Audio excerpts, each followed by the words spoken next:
So thank you so much from wherever you're joining us. This is Good Morning Kenya, and you're just in time for the news. Among our top stories this morning is that several Kenyan fishermen and others are killed and trapped in Lake Turkana following an attack from the Sanek community, that is from Ethiopia, and the rural and urban private hospital threatened to withdraw services from patients under SHA over a 30 billion shillings debt, and Kenya to roll out a multiple entry electronic travel authorization for cruise ship tourists in Mombasa. So you stay tuned for those stories and more, but we want to begin right there where the government has deployed additional security to the Kenya-Ethiopia border following a conflict between Kenyan citizens and the Dasanek community members of Ethiopia. Interior Cabinet Secretary Kipchumba Murkomen says the government is in talks with its counterparts in Ethiopia to find a lasting solution to the conflict. An unconfirmed number of fishermen in Turkana are believed to have been killed on Saturday in an attack by suspected Dasanach fishermen from Ethiopia at the Todonyang border in Turkana County. Confirming the attack, Interior Cabinet Secretary Kipchumba Murkomen said some of the fishermen remain unaccounted for. IG and our police have responded very well from yesterday up to now. There are some of our citizens who are yet to be accounted for, and it is a challenge which is cross-border.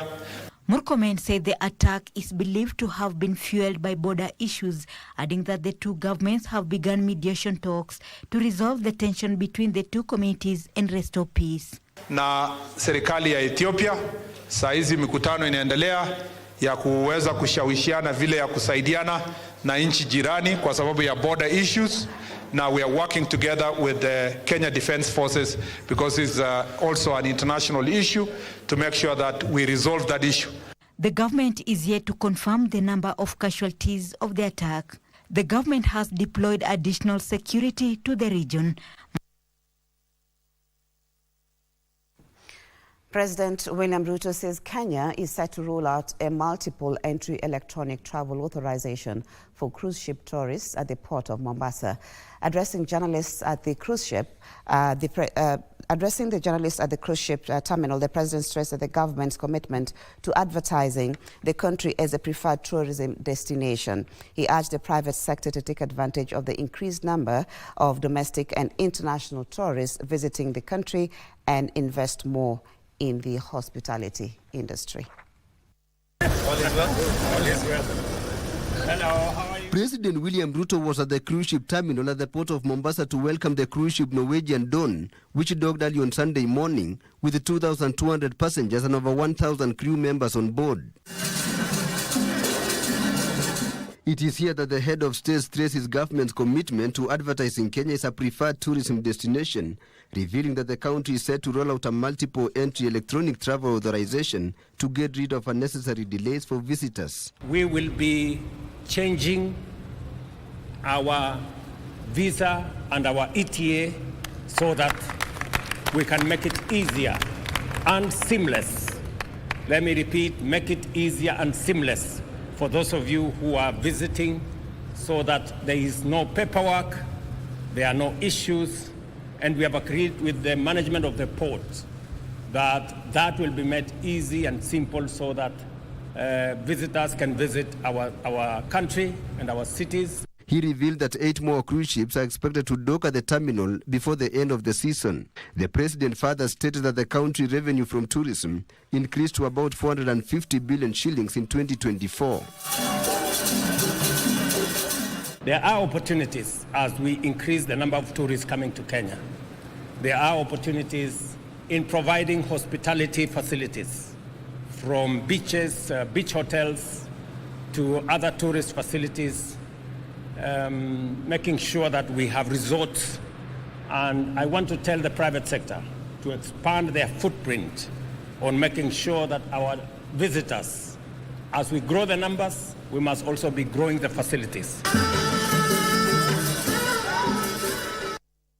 Now, in a move that is expected to significantly impact healthcare access across Kenya, the Rural and Urban Hospitals Association of Kenya, that is RUFA, has announced that it will withdraw services from patients under the Social Health Authority, that is SHA, starting Monday, that is today, the 24th of February 2025, due to government's failure to settle over 30 billion shillings owed to private hospitals.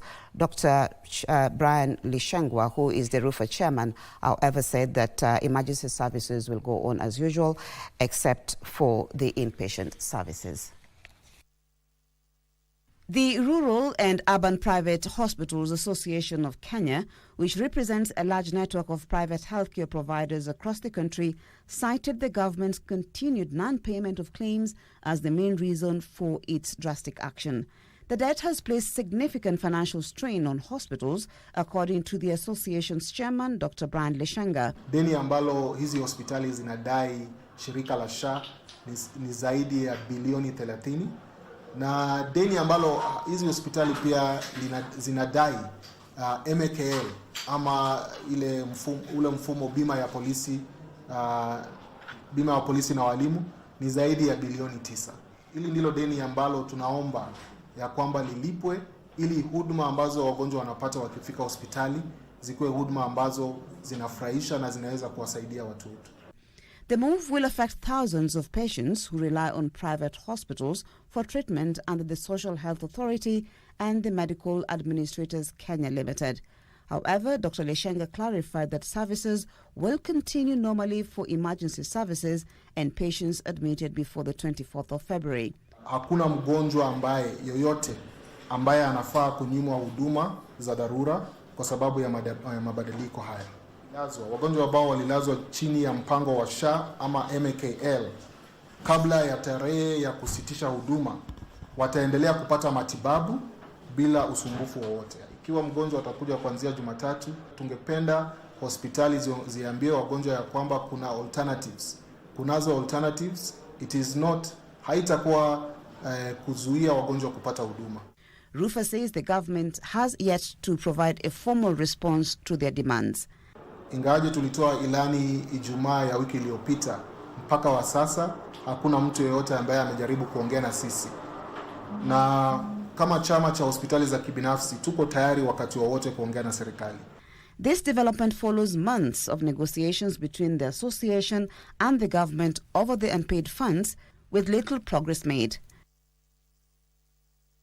Now, Sudan's Rapid Support Forces and its allies have signed a charter to form a parallel government dubbed a Government of Peace and Unity.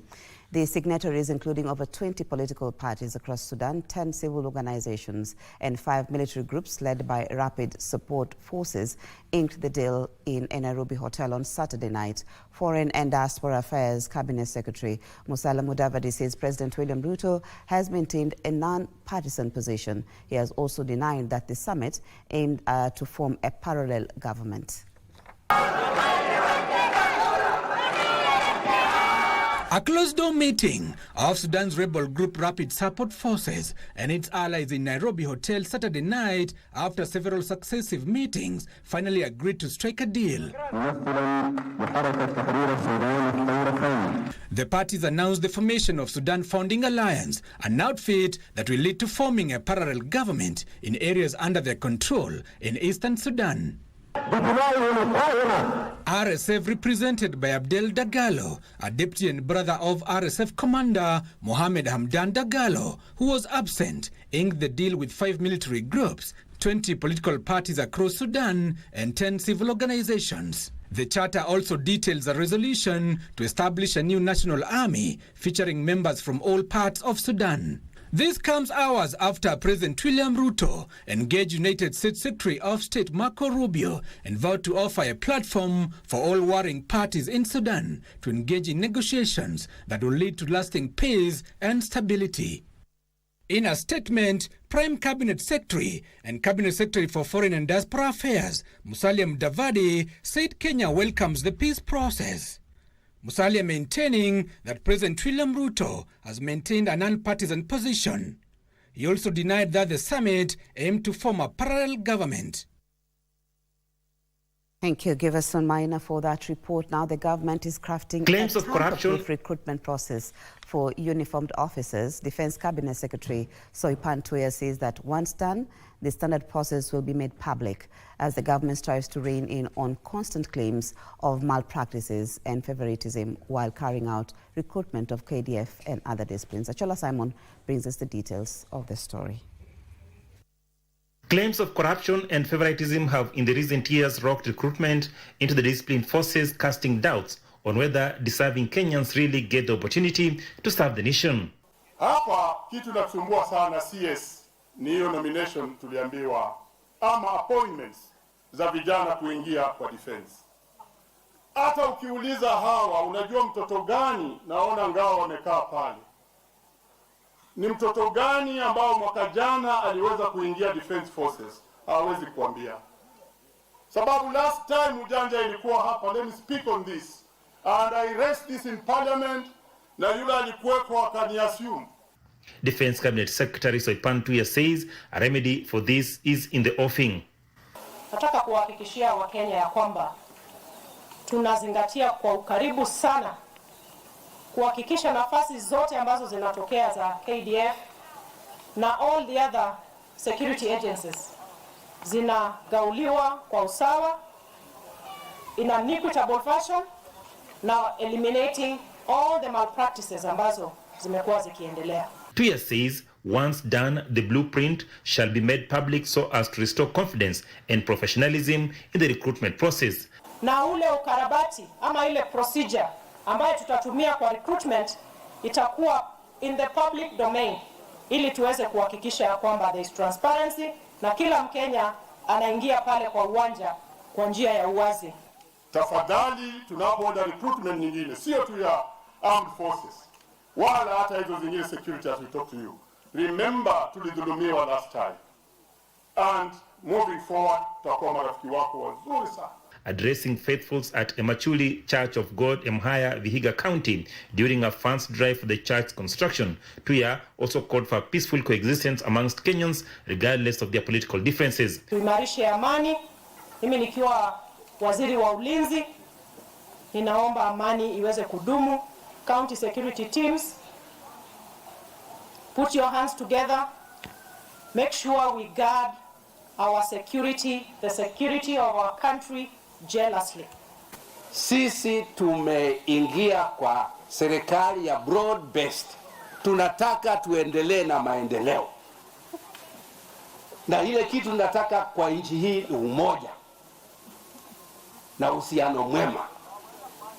Kwa hivyo sisi kama watu wa ODM tumesema kwamba tutafanya kazi na serikali ili tuhakikishe kwamba tunapata maendeleo kwa huu muda umebaki. It's a story of transformation and hope for thousands of residents of Lower Gatanga in Murang'a County as a long-awaited water project finally brings relief to the arid region. For generations, families at Ithanga and Kakuzi's Mutumberi wards have endured unimaginable struggles in the search for clean water, drinking water that is. However, a 3.5 billion shillings project is set to improve their lives. The sound of water flowing from this tap is like a soothing melody for residents of Ithanga and Kakuzi Mitumbiri wards on the lower region of Gatanga constituency in Murang'a County. Previously, they bore the brunt of searching for this precious commodity. Niliingia huko mwaka wa 1986 na kutoka hiyo mwaka huwa tunaumia sana juu ya maji. Tulikuwa tunaenda kuchota maji mahali ng'ombe sinakunywa. Tunakuja tunaweka siku 2 ama 3 ndio ikuwe mzuri ya kunywa, lakini ilikuwa inadhuru watu wengi kwa maugonjwa tofauti. But now it is a new dawn. Ithanga Water Project, initiated by Gatanga Water and Sanitation Company, a subsidiary of Athi Water Works Development Agency, at 3.5 billion shillings is set to benefit over 9,000 people here. This is where we produce 6,000 cubic meters of water transmitted a total of 39 kilometers of pipeline. Tumeweza kuconnect watu 2,000 na tunatarajia ikifika mwezi wa 8 mwaka huu tutakuwa tumefikia ile kiwango. The ripple effect of the water project extends beyond households.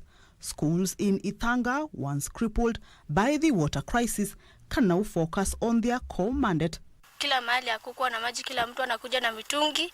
Sasa wanashindwa watafanya nini kama huko shuleni hakuna maji. In fact, at one point we were not washing the classes because when they don't even have water at home, telling them to come with water from home was also an issue. So sometimes I could allow them not to come with water. Not to mention that at one time they could hardly get water to drink. And the little water they could get is from the dams which were not clean. In fact, at one incident I got water that was even smelly.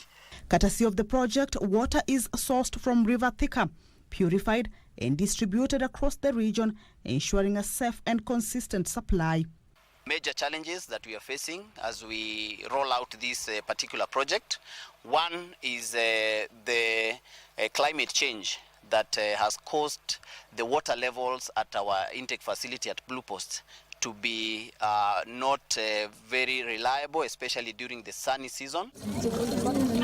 As taps continue to flow, residents are optimistic waterborne diseases will be a thing of the past. We are really celebrating that we have clean water which is germs free because it has chloride. Mifuko yangu sipeleki kwa mto. Vile kulikuwa kusemekana ni upande ya njanga kama yata. Sasa sisi tunasema sasa tuko huru. Constant water supply marks the end of an era of suffering over a commodity that is no longer a luxury but a basic right. Thank you, Kamche Menza. A non-governmental organization in Nairobi County is set to address the ongoing need for blood donations through a blood drive that is set to make a significant impact on countless lives. On Sunday, the organization, We Love You Foundation, held a blood drive initiative at the Kenyatta National Hospital. Doreen Arange reports. Blood donation is a simple act, but its impact immeasurable. We Love You Foundation and partners organized a blood donation exercise at Kenya's largest referral hospital. We're here at the Kenya National Blood Transfusion Center under the We Love You Foundation to donate blood and our mother's love so that we can hope that everyone in Kenya can participate in this activity to help us save lives. We're participating today at the Kenya National Blood Transfusion Center to donate blood as part of a worldwide blood drive that our foundation is holding.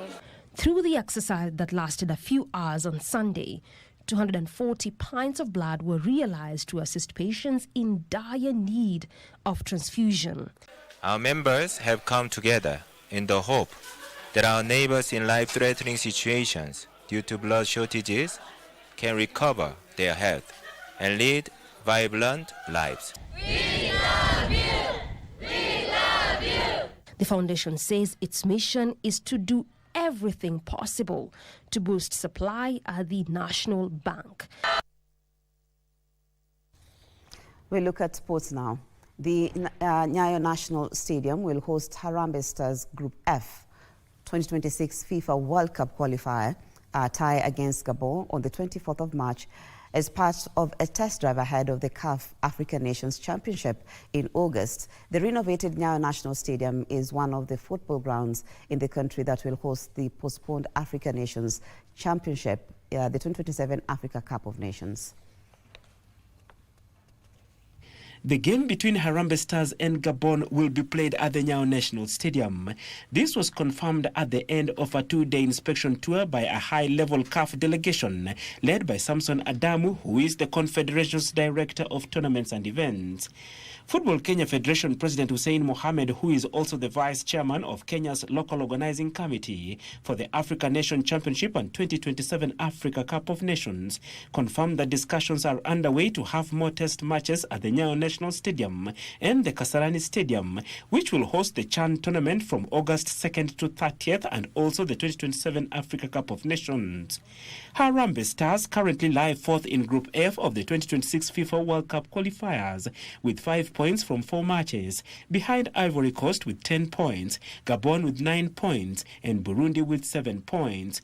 The other teams in the group are Gambia, who have 3 points, and Seychelles, who are yet to earn a point from the qualifiers. The emphasis has always been on the infrastructure, which I think is now 90% ready to just go. So now the focus now shifts to the softer side of the event, means planning, the committees, and the marketing, and all the comms, and the ticketing, and accreditation. So that's where our next emphasis will be on. So come first match, we will now go into full gear to bring in the softer side of the event.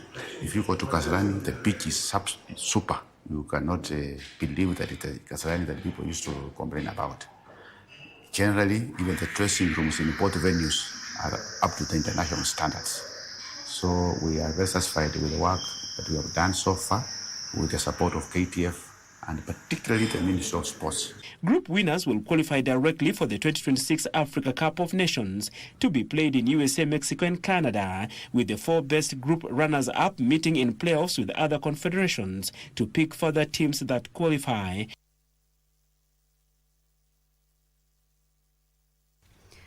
Rajiv Thethi and Harpreet Singh Bogai were among winners of the second round of the Shell Autocross Championship that was held yesterday in Kiambu County. A total of 40 drivers competed in the event.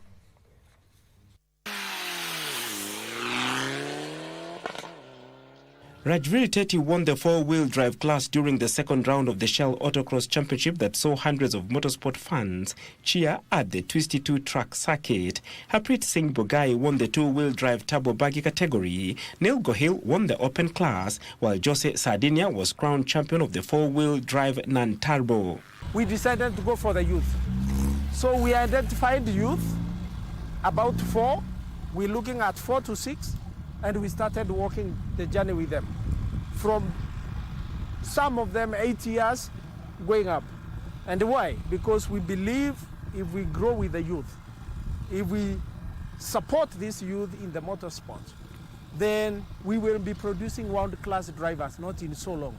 Cheche Ababu, Cadet Jr., Alan Bengi, Beta Jr., and Sean Njumbi were also winners of the day. In every sport, it's consistency, it's practice, it's exercise. So those who are starting younger today have, of course, a better chance of shining as long as they remain consistent. And that's why we want to work with them in the journey. We don't want them to drop off. And this autocross, maintaining it and making sure it runs the full calendar and is sustained. And basically, it's something very critical, not only for us here and for the motorsport community, for the country. The one-day event attracted 40 drivers. And that story by Barclay Feather brings us to the end of the news this morning. Thank you so much for your time.